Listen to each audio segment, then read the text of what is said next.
Welcome back to News this morning. My guest today, U.S. Representative Peter Roskam, a Republican. Peter, let me ask you with regard to what's been going on lately in Congress regarding the immigration legislation you have before you, and whether you feel it's the answer or whether you're not satisfied with it. I'm not satisfied with it. You know, I think the false premise that the Senate sponsors of the bill have engaged is basically the premise that this has to be fixed all at once. Alan, we didn't get into this problem overnight, and I don't think we're going to get out of it within the twinkling of an eye with one piece of legislation.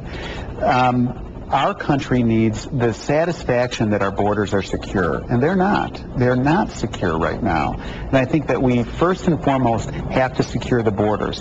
After that, I think let's take a break, and then you can have the next conversation. But in terms what satisfies you, though, with regard to the handling of undocumented workers who are currently in this country? Well, I think it's a reflection of a failure in 1986 when Congress passed and the President signed an immigration reform bill that is eerily similar to this in some aspects. This current draft is a little bit different, but the failure in that was that there was an amnesty provision, and in exchange for amnesty, the public said, well, we'll at least get border control. Well, you know the story.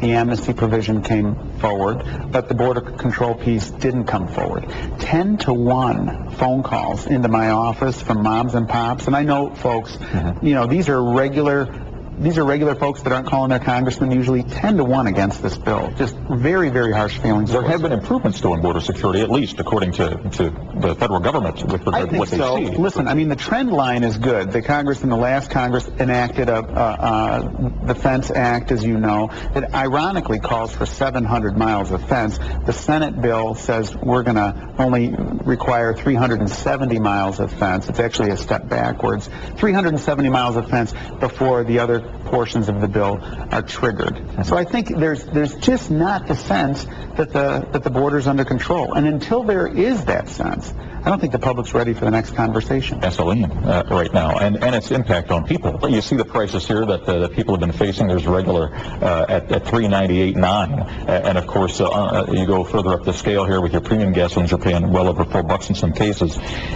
Illinois, as there's been some discussion here as to whether it should stop collecting its motor fuel tax. Now this has been done before on a short-term temporary basis, and perhaps you were in the legislature when they did it.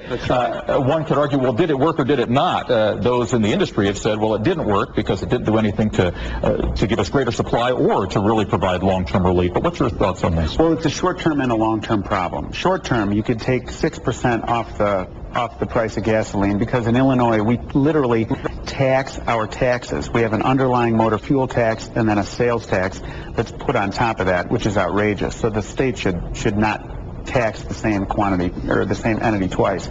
But longer term, Alan, what we've got to do is develop the discipline to pursue alternative energies in a way that when these prices do recede, we still continue to pursue those alternatives. Because these will recede, but then they're going to come back. They don't recede as low as they were once.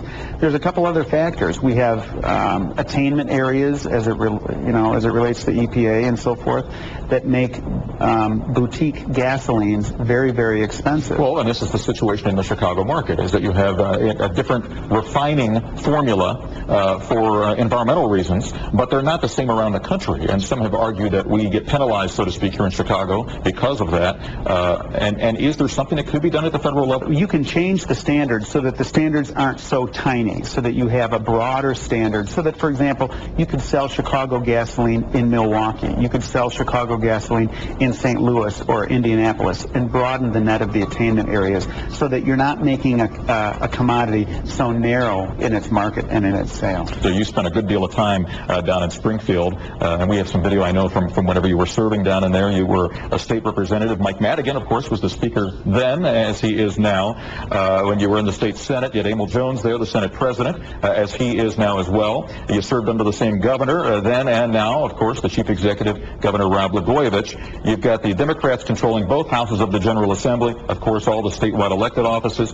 Why do we have this stalemate going on in Springfield? And I'm asking, that's a softball question for a Republican. Listen, it's a complete mystery to me. To have all the levers of power and not to be able to sit down and pass a budget in a timely basis, I think is a poor reflection on the leadership. Now, that being said, I think the governor's proposal for the gross receipts tax was not well thought out. There is not a consensus in this state that the problem with state government is that there are not enough revenues. There's plenty of revenues. you could do this. You could finish this job and finish it well. But the state of Illinois has to live it within its means, literally, just like everybody else does, and isn't able to borrow into perpetuity and isn't able to now go back to the taxpayers and say, you know what, the problem is you just don't pay quite enough money. And I think the public is saying we're just not interested in those types of tax hikes, and ultimately the state leadership has to circle back and say, we got to get this job done. You're convinced it could be done to cut it further? That is, cut things further down? Right. There's been natural revenue growth in the state of Illinois consistently ever since the governor took office, and but the notion of a gross receipts tax would have a huge negative ripple effect